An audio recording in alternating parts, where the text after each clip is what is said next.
નમસ્કાર મિત્રો, હું મોહન ગઢવી ગુજરાતી દુનિયા યુટ્યુબ ચેનલમાં ફરી એકવાર આપ સૌ મિત્રોનો હાર્દિક સ્વાગત કરું છું. મિત્રો, આજે આપણે એક એવા વિષય ઉપર વાત કરવા જઈ રહ્યા છીએ જે વિશ્વના ભવિષ્યને લાગતી ગંભીર ચેતવણીઓ આપે છે. આ ભવિષ્યવાણીનો કેન્દ્ર છે 3 સેકન્ડના ટૂંક સમયમાં 3 અબજ લોકોની મૃત્યુ. મિત્રો, આ ઘટના ત્રીજા વિશ્વયુદ્ધ સાથે સંકળાયેલી હોવાનું માનવામાં આવે છે. તો ચાલો આ ભવિષ્યવાણીની વિગતો, તેના સંભવિત કારણો, પરિણામો અને એને ટાળવાના ઉપાયોની ચર્ચા કરીએ. મિત્રો, તમે વિડીયો તો જોઈ લ્યો છો, પણ ચેનલને સબસ્ક્રાઇબ નથી કરતા અને લાઇક નથી કરતા વિડીયોને, તો આ વિડીયોને મિત્રો ચોક્કસપણે લાઇક અને શેર જરૂર કરજો અને ચેનલને સબસ્ક્રાઇબ કરી લેજો. તો ચાલો આજનો વિડીયો શરૂ કરીએ. મિત્રો, ભવિષ્યવાણીઓ ઘણીવાર ઐતિહાસિક ઘટનાઓ, વૈજ્ઞાનિક પ્રગતિ અને રાજકીય પરિસ્થિતિઓના આધારે રચાય છે. આ ચોક્કસ ભવિષ્યવાણી એવા સમયની વાત કરે છે જ્યારે વિશ્વ અદ્યતન ટેકનોલોજીના શિખરે છે. આજે 2025માં આપણે જોઈ રહ્યા છીએ કે દેશો પાસે અણુશસ્ત્રો, જૈવિક શસ્ત્રો, સાયબર શસ્ત્રો અને આર્ટિફિશિયલ ઇન્ટેલિજન્સ આધારિત ટેકનોલોજીનો વિશાળ જથ્થો છે. આ ભવિષ્યવાણી એક એવા શસ્ત્રની કલ્પના કરે છે જે ટૂંકા સમયમાં વિશ્વની અડધી વસ્તીનો નાશ કરી શકે છે. આ શસ્ત્ર મિત્રો નેનો ટેકનોલોજી, ઇલેક્ટ્રોમેગ્નેટિક પલ્સ કે અજાણી ટેકનોલોજી ઉપર આધારિત હોઈ શકે છે. આ ભવિષ્યવાણીનો મુખ્ય કારણ ત્રીજા વિશ્વયુદ્ધ હોવાનું માનવામાં આવે છે. પ્રથમ અને દ્વિતીય વિશ્વયુદ્ધે લાખો લોકોના જીવ લીધા હતા, પરંતુ આજની ટેકનોલોજી એનાથી ઘણી આગળ છે. નિષ્ણાંતોનું માનવું છે કે ત્રીજો વિશ્વયુદ્ધ પરંપરાગત લડાઈઓથી અલગ હશે. આ સાયબર હુમલાઓ, ડ્રોન યુદ્ધો અને ઝડપી વિનાશક શસ્ત્રો ઉપર આધારિત હોઈ શકે છે. આ યુદ્ધનું કારણ રાજકીય તણાવ, સંશોધનોની અછત કે આર્થિક સંકટ હોઈ શકે છે. ઉદાહરણ તરીકે પાણીની અછત, ખાદ્ય સંકટ કે ઉર્જા સંશોધનની લડાઈઓ દેશો વચ્ચેના સંઘર્ષને વધારી શકે છે. આ ભવિષ્યવાણીનો સૌથી ચોંકાવનારો ભાગ છે 3 સેકન્ડમાં 3 અબજ લોકોની મૃત્યુ. અને મિત્રો, આ ઘટના શક્ય છે જો શસ્ત્રોનો ઉપયોગ એકસાથે અનેક ખંડો ઉપર થાય. ઉદાહરણ તરીકે એક અણુ હુમલો, જૈવિક શસ્ત્ર કે સાયબર હુમલો જે વીજળી અને આવશ્યક સેવાઓને બંધ કરી દે, તે ઝડપથી લાખો લોકોનો જીવ લઈ શકે છે. આ ઘટના વિશ્વના સૌથી મોટા શહેરો જેમ કે ટોક્યો, ન્યુયોર્ક, દિલ્હી કે લંડનને વિનાશ બનાવી શકે છે. હવે આ ભવિષ્યવાણીનું મૂળ ક્યાં રહેલું છે? ત્રીજો વિશ્વયુદ્ધ શા માટે શરૂ થઈ શકે છે? આપણે ઇતિહાસમાં જોઈએ તો યુદ્ધોના કારણોમાં મિત્રો શક્તિની લાલચ, સંસાધનોની લડાઈ અને રાજકીય અસ્થિરતા મુખ્ય રહ્યા છે. આજે 2025માં વિશ્વ અનેક પડકારોનો સામનો કરી રહ્યો છે. પ્રથમ પર્યાવરણીય સંકટ છે. આબોહવા પરિવર્તનને કારણે પાણીની અછત, ખેતીનું ઉત્પાદન ઘટવું અને કુદરતી આફતોની સંખ્યામાં વધારો થઈ રહ્યો છે. આના પરિણામે દેશો વચ્ચે સંસાધનો માટે સ્પર્ધા વધી શકે છે. બીજું, આર્થિક અસમાનતા પણ એક મોટું કારણ બની શકે છે. વિશ્વના ઘણા દેશો આર્થિક સંકટમાંથી પસાર થઈ રહ્યા છે. ગરીબ અને શ્રીમંત દેશો વચ્ચેનું અંતર વધી રહ્યું છે. આ અસમાનતા રાજકીય અશાંતિ અને આંતરરાષ્ટ્રીય તણાવનું કારણ બની શકે છે. ઉદાહરણ તરીકે ઉર્જા સંશોધનો જેમ કે તેલ અને ગેસ ઉપર નિયંત્રણ મેળવવા માટે દેશો વચ્ચે સંઘર્ષ વધશે અને 100% વધશે પણ આવનારા સમયમાં. ત્રીજું, ટેકનોલોજીનો દુરુપયોગ પણ એક મહત્વનું કારણ છે. આજે સાયબર હુમલાઓ એક દેશની અર્થવ્યવસ્થા, સુરક્ષા અને આવશ્યક સેવાઓને ખોરવી શકે છે. ઉદાહરણ તરીકે એક સાયબર હુમલો વીજળી, પાણી કે હોસ્પિટલની સેવાઓ બંધ કરી શકે છે, જેનાથી મોટા પાયે અરાજકતા ફેલાય. આવા હુમલાને યુદ્ધની શરૂઆત માનવામાં આવી શકે છે, જે પછી શસ્ત્રોનો ઉપયોગ તરફ દોરી જાય છે. આ ભવિષ્યવાણીમાં 3 સેકન્ડમાં 3 અબજ લોકોની મૃત્યુની વાત છે.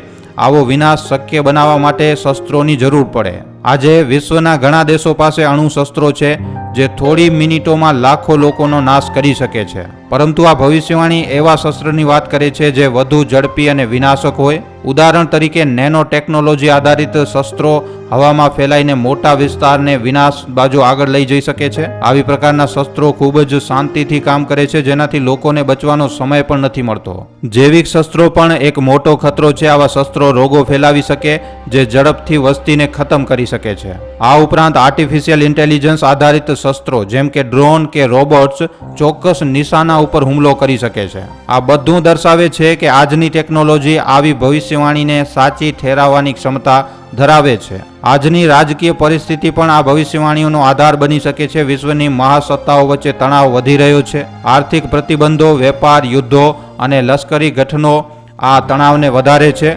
એક નાનકડી ભૂલ જેમ કે ખોટા સંદેશ કે ગેરસમજ મોટા સંઘર્ષનું કારણ બની શકે છે.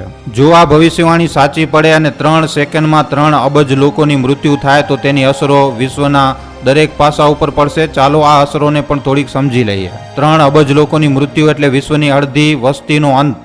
આનાથી સમાજની રચના જ બદલાઈ જશે, પરિવારો વેખાઈ જશે, શહેરો ખાલી થઈ જશે અને સમુદાયોનું અસ્તિત્વ ખતરામાં આવશે. શિક્ષણ, આરોગ્ય અને સુરક્ષા જેવી મૂળભૂત સેવાઓ બંધ થઈ શકે છે. બચેલા લોકોમાં ગભરાટ, હતાશા અને અરાજકતા ફેલાઈ જશે. આવી સ્થિતિમાં લોકો વચ્ચે સહકારની ભાવના ઘટી શકે અને બચેલા સંસાધનો માટે નવા સંઘર્ષો પણ શરૂ થઈ શકે છે. વિશ્વની અર્થવ્યવસ્થા ધ્વસ્ત થઈ જશે. 3 અબજ લોકોનું મૃત્યુ એટલે મજૂરો, ગ્રાહકો અને ઉત્પાદકોની મોટી સંખ્યા ગુમાવવી. ઉદ્યોગો બંધ થશે, વેપાર રોકાઈ જશે અને નાણાકીય બજારો તૂટી પડશે. ખાદ્ય ઉત્પાદન, પરિવહન અને વીજળી જેવી મૂળભૂત સેવાઓ ઉપર અસર પડશે. બચેલા લોકો માટે ખોરાક, દવાઓ અને આશ્રયની અછત એક મોટો પડકાર બનશે. આવી સ્થિતિમાં નવી આર્થિક વ્યવસ્થા ઊભી કરવામાં વર્ષો લાગી શકે છે. આવો વિનાશ પર્યાવરણ ઉપર ઊંડું અસર કરશે. જો આ ઘટના અણુશસ્ત્રો કે જૈવિક શસ્ત્રોને કારણે થાય તો હવા, પાણી અને જમીન પ્રદૂષિત થઈ શકે છે. અણુ વિસ્ફોટથી રેડિયેશન ફેલાય જે વનસ્પતિ અને પ્રાણીઓને નુકસાન પહોંચાડે છે. જૈવિક શસ્ત્રો રોગો ફેલાવી શકે છે જે માત્ર માનવજાતને જ નહીં પરંતુ પર્યાવરણની સંતુલન ઉપર પણ અસર કરશે. આ ઉપરાંત શહેરોનો નાશ અને ઉદ્યોગોનું બંધ થવું પર્યાવરણને નુકસાન પહોંચાડશે, કારણ કે રદ થયેલી ફેક્ટરીઓ અને રસાયણોનો નિકાલ નહીં થાય. આવી ઘટના માનવજાતના ભવિષ્યને પૂરી રીતે બદલી નાખશે. વૈજ્ઞાનિક પ્રગતિ, સાંસ્કૃતિક વિકાસ અને સામાજિક વ્યવસ્થા ઘણા વર્ષો પાછળ ધકેલાઈ જશે. બચેલા લોકોને નવેસરથી શરૂઆત કરવી પડશે. આ પ્રક્રિયામાં શિક્ષણ, ટેકનોલોજી અને સંસાધનોની અછત એક મોટો અવરોધ બનશે. આ ઉપરાંત આવા વિનાશ પછી લોકોમાં વિશ્વાસ અને આશાનો અભાવ થઈ શકે છે જે નવી સભ્યતા બનાવવાની પ્રક્રિયાને મુશ્કેલ બનાવશે. આ ઘટના માનવજાતના નૈતિક મૂલ્યો ઉપર પણ સવાલ ઊભો કરશે. શસ્ત્રોનો ઉપયોગ અને યુદ્ધની નીતિઓની ચર્ચા ફરી શરૂ થશે. લોકો એ વાત વિચારશે કે આવી ટેકનોલોજીનો ઉપયોગ કેવી રીતે થયો અને તેને કેવી રીતે રોકી શકાયું હતું. આ ભવિષ્યવાણી ગંભીર ચેતવણી છે, પરંતુ તેનો અર્થ એ નથી કે આવો વિનાશ નિશ્ચિત જ છે. આપણી પાસે આવી ઘટનાને ટાળવાની તકો છે. ચાલો કેટલાક મહત્વના ઉપાયોની ચર્ચા કરીએ જે ત્રીજા વિશ્વયુદ્ધ અને 3 અબજ લોકોની મૃત્યુ જેવી આફતને રોકી શકે. દેશો વચ્ચે શાંતિ જાળવવી સૌથી મહત્વનું પગલું છે. રાજકીય તણાવને ઘટાડવા માટે નેતાઓએ નિયમિત સંવાદ કરવો જોઈએ. રાષ્ટ્રીય સંસ્થાઓ જેમ કે સંયુક્ત રાષ્ટ્રીય સંઘ આ પ્રક્રિયામાં મધ્ય સ્તરની ભૂમિકા ભજવી શકે. ઉદાહરણ તરીકે જો 2 દેશો વચ્ચે સંશોધનને લઈને વિવાદ હોય તો વાતચીત દ્વારા તેનો ઉકેલ લાવી શકાય. ઇતિહાસ બતાવે છે કે વાટાઘાટો અને સમજૂતીઓએ ઘણા સંઘર્ષોને ટાળ્યા છે. વિશ્વના દેશોએ શસ્ત્રોની હોડ બંધ કરવી જોઈએ. અણુ શસ્ત્રો, જૈવિક શસ્ત્રો અને અદ્યતન ટેકનોલોજી આધારિત શસ્ત્રોનો ઉત્પાદન અને ઉપયોગ ઘટાડવા માટે આંતરરાષ્ટ્રીય કરારો થવા જોઈએ. ઉદાહરણ તરીકે અણુ શસ્ત્રોના નિયંત્રણ માટેની સંધિઓએ ભૂતકાળમાં શાંતિ જણાવવામાં મદદ કરી છે. આ ઉપરાંત નેનો ટેકનોલોજી અને આર્ટિફિશિયલ ઇન્ટેલિજન્સ જેવી નવી ટેકનોલોજીના લશ્કરી ઉપયોગ ઉપર નજર રાખવી જોઈએ. સાયબર હુમલાઓ પણ યુદ્ધનો કારણ બની શકે છે, તેથી દેશોએ પોતાની સાયબર સુરક્ષા મજબૂત કરવી જોઈએ.